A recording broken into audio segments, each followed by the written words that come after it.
Educator চ্যানেলে আমি তোমাদেরকে ওয়েলকাম জানাচ্ছি।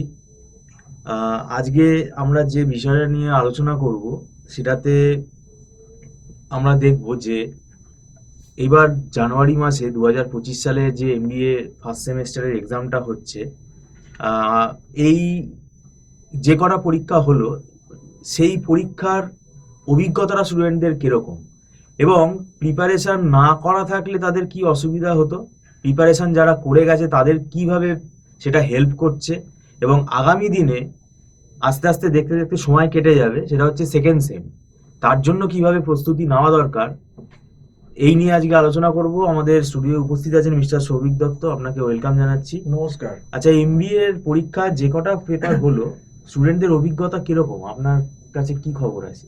দেখুন, প্রথম হচ্ছে 3 তারিখ তো 3 জানুয়ারি ম্যানেজেরিয়াল ইকোনমিক্স পেপারটা হয়ে গেল এমবিএ ফার্স্ট সেম ম্যাকাউটের। আমি নিজে প্রশ্ন দেখেছি এবং আমি প্রশ্ন নিয়েও বলেছি, তাও আবারও বলছি যে একদম কনভেনশনাল, খুব ভালো প্রশ্ন, খুব কমন প্রশ্ন করেছে। এবং আমার যারা ব্যক্তিগতভাবে আমার কাছে যারা পড়েন, যে সমস্ত ছাত্রছাত্রীরা পড়েছেন, তারা প্রত্যেকে ভালো পরীক্ষা দিয়েছে। যারা সিরিয়াস, যারা আমাদের কাছে পড়েছেন, তারা কেউ মিনিমাম সবাই 60, 65, 70, তো কেউ 65, কেউ 60, কেউ 70 অ্যান্সার করেই এসেছে এরকম।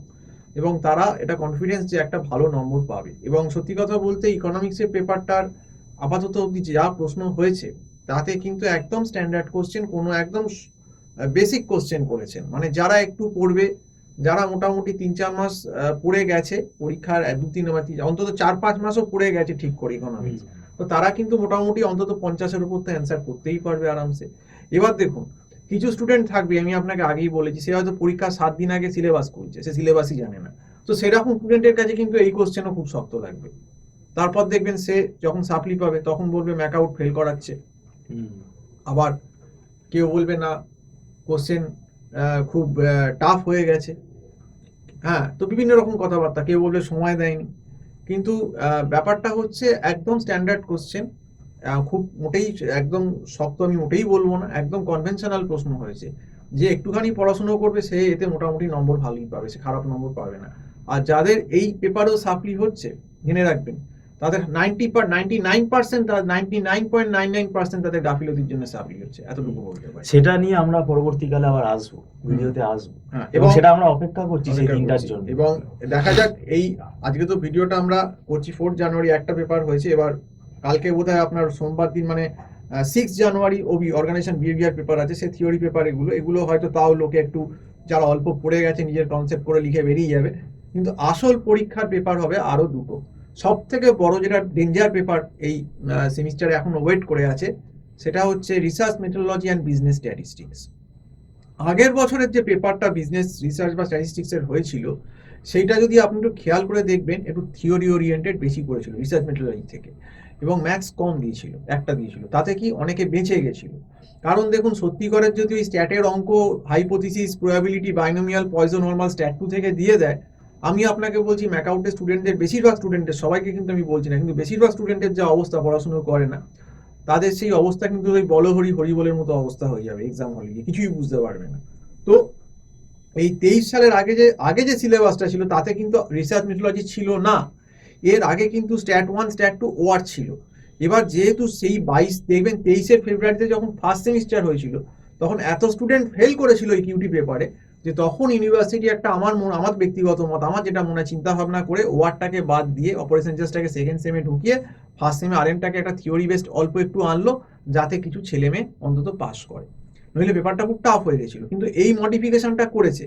কিন্তু ঘটনাক্রমে যদি এবারে এই বিজনেস রিসার্চ এবং বিজনেস স্ট্যাটিস্টিক্স পেপারটাতে, research methodology and business statistics পেপারটাতে যে কোনোভাবে স্ট্যাট বেসড কোশ্চেন বেশি হয়ে যায়, আরএমটা কম আসে, তাহলেই কিন্তু দেখবেন বেশিরভাগ স্টুডেন্টের, যারা কিন্তু ক্যাজুয়াল বা 2 মাস 2.5 মাস পরে পরীক্ষা দিতে যাচ্ছে, তাদের কিন্তু ভরাডুবিটা হবে। যদি আরএম থেকে কোশ্চেন বেশি আসে, থিওরি বেসড রিসার্চ মেথোডোলজি থেকে, তাহলে যে সমস্ত ছেলে মেয়েগুলো ফাঁকিবাজ আছে, তারা থিওরি লিখে কোনো রকমে পাস করে যাবে।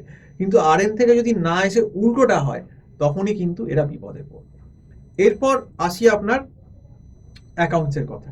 অ্যাকাউন্টস দেখুন, সোজা একদম basic, journal, ledger, trial balance, final account, depreciation, LIFO FIFO, তো এইগুলো দেখুন, যারা নন কমার্স ব্যাকগ্রাউন্ডের তো অসুবিধা হওয়ার কথাই না, তারা 11-12 কমার্সে করেই এসেছে এবং গ্র্যাজুয়েশনে।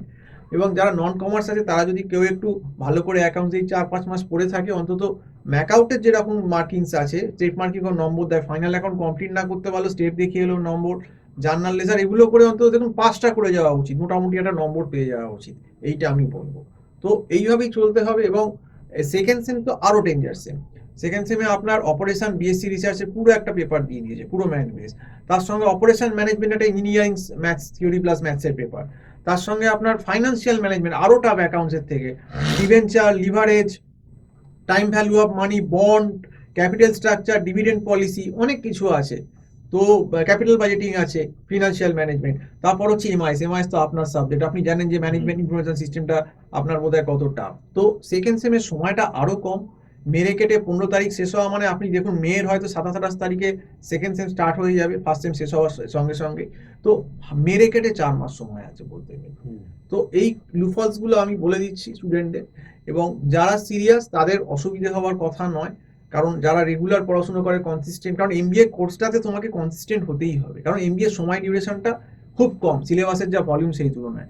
কাজেই কেউ যদি গড্ডালিকার সাথে গা ভাষায় ঘুরে বেড়ায় আর যদি বুঝতে না পেরে তাও যদি টিচারের কাছে না আসে বুঝতে কোনো, সেক্ষেত্রে কিন্তু তার তুমি যতই কলেজকে দোষ দাও, ইউনিভার্সিটিকে দোষ দাও, তোমার কিন্তু কপালে দুঃখ আছে, এটা আমি বলতে পারি।